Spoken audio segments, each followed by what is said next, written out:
नमस्ते दोस्तों, श्री राधा वल्लभ श्री हरिवंश। आज मैं आप सबके सामने आया हूँ वृंदावन में अपने अनुभव शेयर करने। जो मेरी अभी एक कुछ समय पूर्व मैं वृंदावन गया था और वहां पर मुझे प्रेमानंद जी महाराज के साथ के समक्ष एकांतिक दर्शन का मौका मिला। तो मैं चाहता हूँ कि आप सभी जाएं वहां पर और महाराज जी के दर्शन करें। तो किस प्रकार आप महाराज जी के दर्शन कर सकते हैं और वो कौन सी दो बहुत जरूरी चीजें हैं जो आपको जरूर ले जाना पड़ेगी, उसके बिना आप महाराज जी के श्री प्रेमानंद जी महाराज जी के दर्शन बिल्कुल ही नहीं कर पाएंगे। तो वो उन दो चीजों के बारे में भी मैं बताऊंगा। तो आइए शुरू करते हैं। सबसे पहले मैं आपको एक वीडियो दिखाना चाहता हूँ कि जो मेरा दर्शन हुआ महाराज जी के साथ, जब वो रात्रि के समय तकरीबन 3 साढ़े 3 बजे जब वो अपने निवास स्थान से राधा के निकुंज आश्रम की तरफ जाते हैं, तो किस तरह का माहौल होता है वृंदावन की गलियों में, वृंदावन की सड़कों में, वो जरा आप इस वीडियो में देखिए।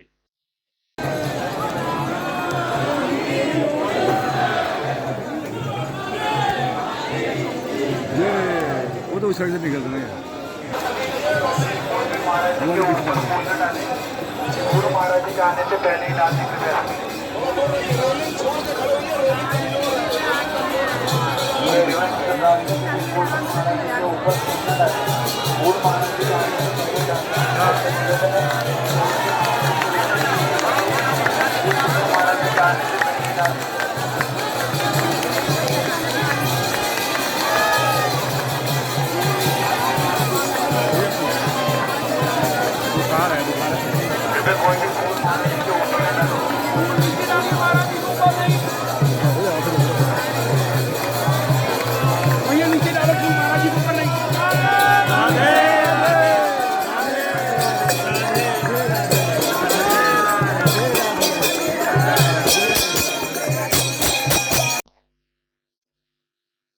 आपने देखा किस प्रकार आधी रात में भी वृंदावन में रस बरस रहा होता है, भक्ति का रस बरस रहा होता है, प्रेम का रस बरस रहा होता है। और प्रेमानंद जी के दर्शन करके सभी लोग अपने आप को धन्य धन्य महसूस करने लगते हैं।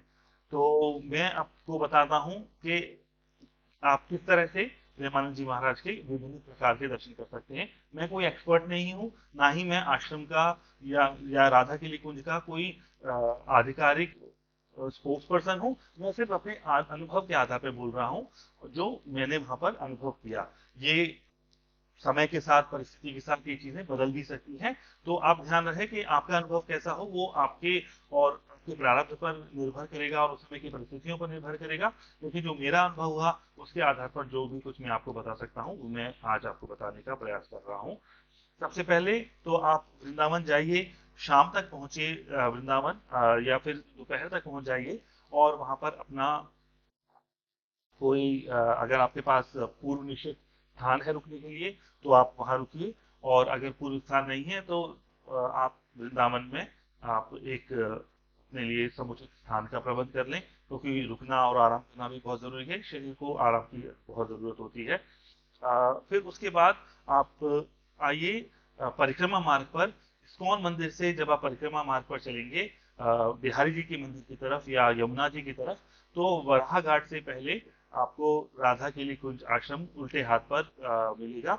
वहां पर अगर आप जाएंगे शाम के वक्त, अगर आप जाते हैं तो अगर आप लकी हुए जैसा कि मेरे साथ हुआ था और आप पर महाराज जी की कृपा हुई, तो उस समय आपको हो सकता है जो पिंक कलर के टोकन्स होते हैं, और पिंक कलर के टोकन्स होते हैं कीर्तन के लिए। और जो कीर्तन शुरू होता है तकरीबन सुबह 6:30-7 बजे, तो आप उसके टोकन ले सकते हैं शाम के वक्त। और आप जाइए और उनके दर्शन करिए। और तो वो टोकन अगर आपको मिल जाए शाम के वक्त तो आपके वारे न्यारे हैं। लेकिन एकांतिक वार्तालाप के शाम के वक्त नहीं मिलते हैं। तो आप वो टोकन ले लीजिए और परिक्रमा कीजिए, या आप अपने मंदिरों के दर्शन करते हुए रात्रि बिताइए। और रात को जहां पर है तकरीबन 2 बजे तक आप उठ जाइए और 2 बजे तैयार होकर आप राधा केली कुंज की तरफ जो इस्कॉन से मार्ग जा रहा है उस मार्ग पर आके अपना स्थान ग्रहण कीजिए। सड़क के दोनों ओर भक्तों का तांता लग जाता है और वहां पर आप अपने लिए एक समुचित स्थान ग्रहण कर लें। मेरा जो सजेशन होगा वो ये होगा कि आप सीधे हाथ की तरफ खड़े हो, लेकिन सीधे हाथ की तरफ कोई सहारा नहीं है टेकने के लिए। आपको सड़क पर बिल्कुल अपने you will be on your own. तो आप वहां पर आप खड़े रहिए महाराज जी के दर्शन के लिए। और अगर आपको थोड़ा सा आराम चाहिए तो आप उल्टे हाथ में खड़े हो जाइए, क्योंकि उल्टे हाथ में क्या रेलिंग लगी हुई है, तो आपको टिकने का, पीठ टिकाने का थोड़ी सी जगह मिल जाती है। लेकिन महाराज जी जो हैं वो तो दोनों ओर देखते हैं, और वो निर्भर करता है उनके स्वास्थ्य पर, समय पर, परिस्थिति पर कि महाराज जी का स्वास्थ्य कैसा है। जिस दिन मैं गया था 26-27 सितंबर की रात को, तो उस समय मेरे को बताया गया था कि महाराज जी की तबीयत बिल्कुल ठीक नहीं थी और उनको 103 डिग्री बुखार था। और उनके सहचरों के और उनके आश्रम कर्मियों के कहने के बावजूद भी वो सिर्फ हम लोगों को दर्शन देने के लिए अपने निवास से आश्रम की ओर आए। और रात को 3 बजे भी वो दर्शन कर रहे थे। तो आपको 3 बजे आप अपने साथ ग्रहण कर लेंगे। वहां पर जो आश्रम राधा के कुंज के आश्रम वासी हैं वो व्यवस्थाएं कर रहे होते हैं, और वो आपको निर्देश दे रहे होते हैं कि आपको क्या करना है, क्या नहीं करना है।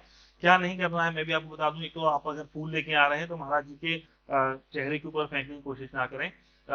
लग भी सकती है, क्योंकि फूलों के साथ साथ फूलों की जो डंठल होते हैं वो भी साथ में होते हैं, तो आप अगर आप फेंकेंगे तो उनको लग सकती है।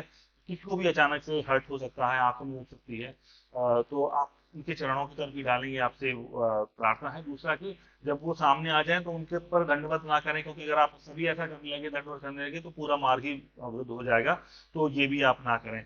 और फिर महाराज जी आते हैं और वो अलग ही माहौल हो जाता है। ऐसा लगता है कि जैसे किसी महान आत्मा का पदार्पण हुआ है, और हवा में एक भक्ति का स्फोट होता है, और राधे राधे की गूंज से पूरा आकाश गुंजायमान हो जाता है। महाराज जी आते हैं और फिर वो वो कहते हैं कि वो हमारे दर्शन कर रहे होते हैं, और हम कहते हैं कि हम उनके दर्शन कर रहे होते हैं। और फिर वो वहां से निकल जाते हैं। क्षण भर का होता है, लेकिन वो आपको क्षण भर में भी आपको जीवन का लाभ मिल जाएगा। एक जीवन भर का, जीवन के लिए एक अनुभव मिल जाएगा। और फिर वो आप चले जाते हैं। और फिर उसके बाद आपको करना होगा, या तो आप अपने होटल वापस आ जाइए जहां भी आप ठहरे हुए हैं, आश्रम या होटल में जहां भी ठहरे हुए हैं। और या फिर आप चाहें तो वहाँ पे आश्रम वासियों से बात करके, अगर प्रवचन में आपके पास कूपन नहीं है और बाहर बैठने की जगह है आश्रम के बाहर, तो उनसे कहिए, तो वो हो सकता है आपको बैठा दें। अगर वीकेंड और त्योहार नहीं हुआ तो हो सकता है आपको वहां पर बैठने की जगह मिल जाए, वहां जहाँ पर आप टीवी पर बैठकर, टीवी पर आप महाराज जी का दर्शन का प्रवचन सुन सकते हैं। नहीं तो मेरा आपको सजेशन होगा कि वहां भीड़ ना करें और आप अपने आश्रम चले जाएं। और सुबह सुबह 7-8 बजे तक आश्रम की ओर आए, और वहां पर जो 9 बजे एकांतिक वार्तालाप के लिए टोकन की लाइन लगती है, उसमें आप लग जाएं लाइन में। और उस लाइन में आपके लिए कोई सिफारिश नहीं चलेगी, कोई धन प्रलोभन नहीं चलेगा। आपका बस प्रश्न जो है वो सही होना चाहिए। वो जो ये जो आपके लिए जो मेरा अनुभव है, जो प्रश्न आपका ऐसा होना चाहिए जो कि अ, आपके व्यक्तिगत मतलब का ना हो भी सकता है आपके व्यक्तिगत मतलब का हो, लेकिन इस तरह का प्रश्न हो जो कि कई लोगों को के लिए जिसकी सहायता हो। जैसे कि आप ये प्रश्न ना करें कि मेरे शरीर के अंदर ये व्याधि है, या मेरे को ये व्यक्तिगत समस्या है, तो या मेरी उससे दुश्मनी है, या मेरा ये काम नहीं बन रहा, या मेरे को इस चमत्कार की, तो उस तरह के प्रश्न आप पूछें।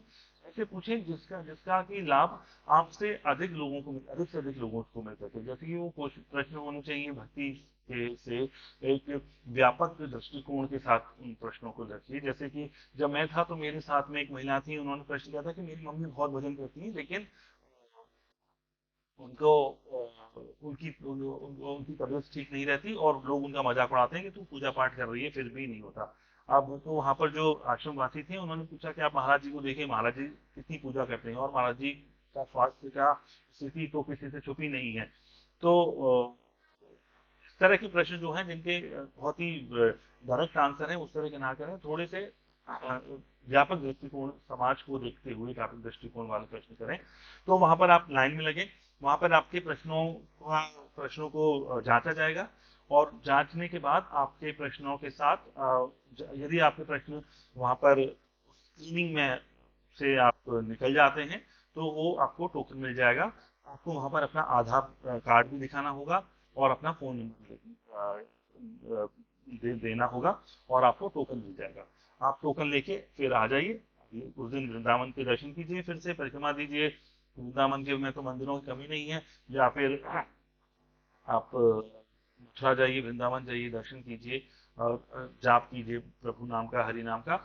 और फिर उसके बाद अगले दिन आप आके जो भी आपको समय और स्थान बताया गया है, आप आके एकांतिक वार्तालाप में दर्शन कर सकते हैं। तो वो दो चीजें मैं आपको बताना चाह रहा था कि जो चीजें बहुत जरूरी हैं आपके पास होना, वो है धैर्य और समय। क्योंकि जैसे आप सुबह जब आप दर्शन की लाइन में लगेंगे, जो सार्वजनिक दर्शन होता है जब वृंदावन की गलियों में, तो उसमें भी आपको बहुत धैर्य के साथ और बहुत ही धैर्य के साथ, बहुत ही संयम के साथ आप महाराज जी के दर्शन की प्रतीक्षा कीजिए। इसी प्रकार एकांतिक वार्तालाप के लिए भी आपको बहुत धैर्य की आवश्यकता होगी। आप धैर्य और बहुत ही संयम के साथ महाराज जी के साथ के एकांतिक वार्तालाप तक पहुंचने की प्रतीक्षा कीजिए। साथ ही जैसे जैसे आश्रमवासी आपको बताते जाए, उस तरह का उन पूरे रूट का फॉलो कीजिए। तो दो चीजें आपके पास जरूरी है, धैर्य और संयम। धैर्य और संयम, और एक और चीज की आपको जरूरत है, वो है समय। समय, क्योंकि आप ये नहीं कह सकते कि मेरी भाई 8:30 बजे ट्रेन है तो मेरा एकांतिक वार्तालाप या मेरा एकांतिक दर्शन आप 8 बजे करवा दो या फिर 7:30 बजे करवा दो। वो आश्रम आपके हिसाब से नहीं चलेगा, महाराज जी आपके हिसाब से नहीं चलेंगे। आपको अपना समय जो है, उतना समय आप किसी भी तरह से निकाल के लाइए कि आपके पास 2 दिन का समय हो। और क्योंकि अगर आप निकाल सकते हैं तो वो बहुत अच्छा रहेगा आपके लिए, आपको ही तसल्ली मिलेगी कि आपने कुछ देखा, उनके साथ आपने उसको फॉलो किया।